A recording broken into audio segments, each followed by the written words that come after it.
Hey everybody, welcome back to Val Motorsports. Today we are doing Kia Stinger stuff again. I keep finding myself in this position, but here we are. Anyways, at the customer's request, we are upgrading the braking system on their Kia Stinger.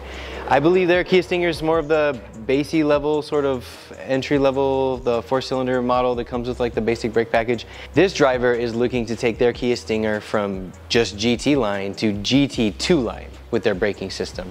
And so they've purchased secondhand a complete braking system, calipers here, complete with the old pads in there.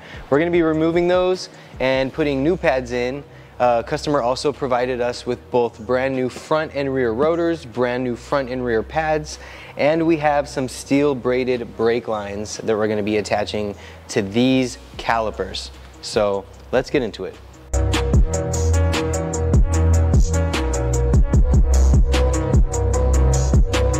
Basically, the first step to removing the old brake system is going to be removing the wheel.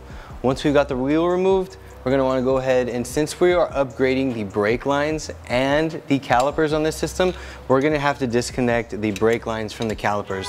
And on this particular car, it's a size 12 bolt, and we'll put this back on here like that. Break it free. Let it come back and do its thing. And some fluid will come out, so have something ready to catch that. And like that. So, and what I like to do with these, I'll put this back through here, kind of clean it off a little bit so it's not full of brake fluid. And for now, I'm going to stick that just up there like that. This will prevent it from wanting to leak any further from this particular line.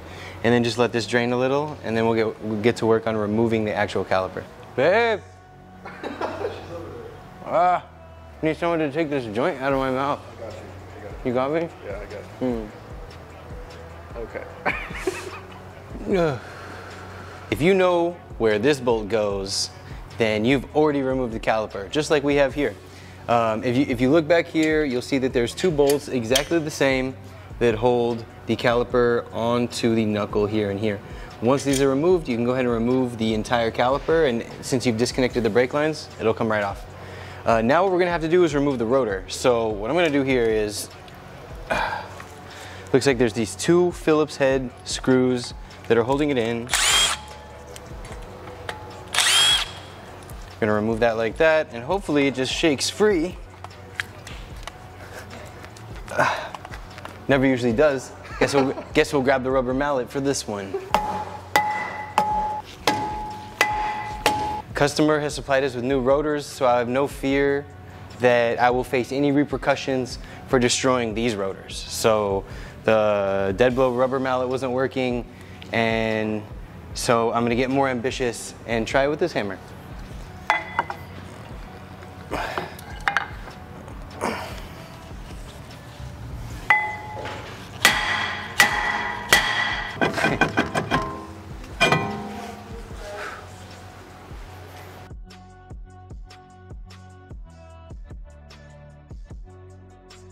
Okay guys, once the rotor and caliper are removed and you have a naked hub here, we're going to want to go ahead and focus our attention onto the brake line itself, because we're going to be upgrading those to stainless steel brake lines. You can see from here, I've already detached this bracket from the knuckle here and dropped it down. I've detached the hard line from here, and I'm going to go ahead and use a 12mm wrench to remove this from this. And then we're going to go ahead and fit the new brake line in, and then basically rebuild the system backwards with our new components.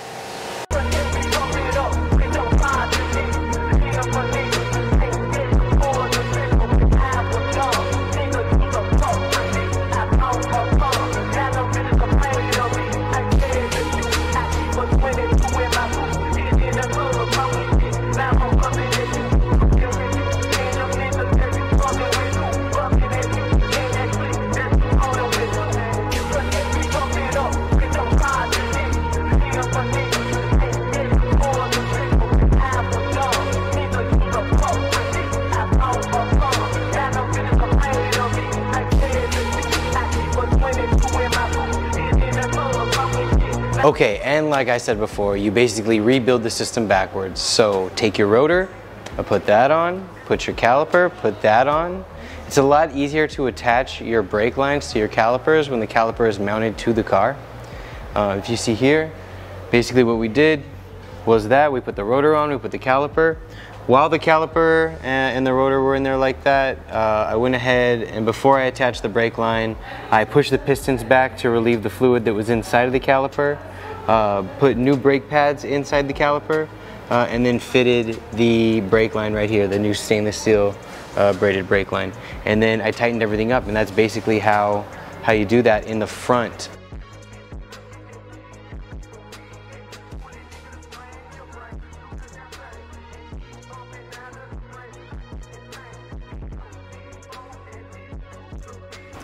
And just like that, if you're...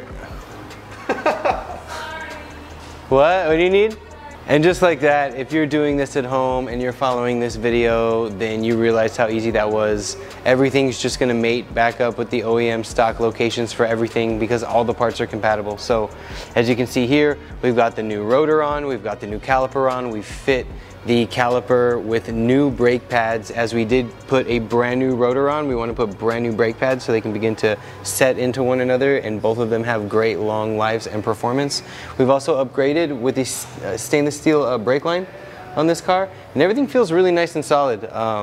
Definitely a big upgrade over where this car began. You can see in the beginning of the video, in that B-roll, the type of braking system that was on this car was more of a single piston slide pin style, very crude, very rudimentary, very low performance, very cheap. But now we've got a 4-piston Brembo caliper that's floating, which is a huge gain over where it was before. So the rear is going to go exactly the same as the front, literally. You'll see, you'll do this at home. But yeah, so that's basically how you do this process. We're out.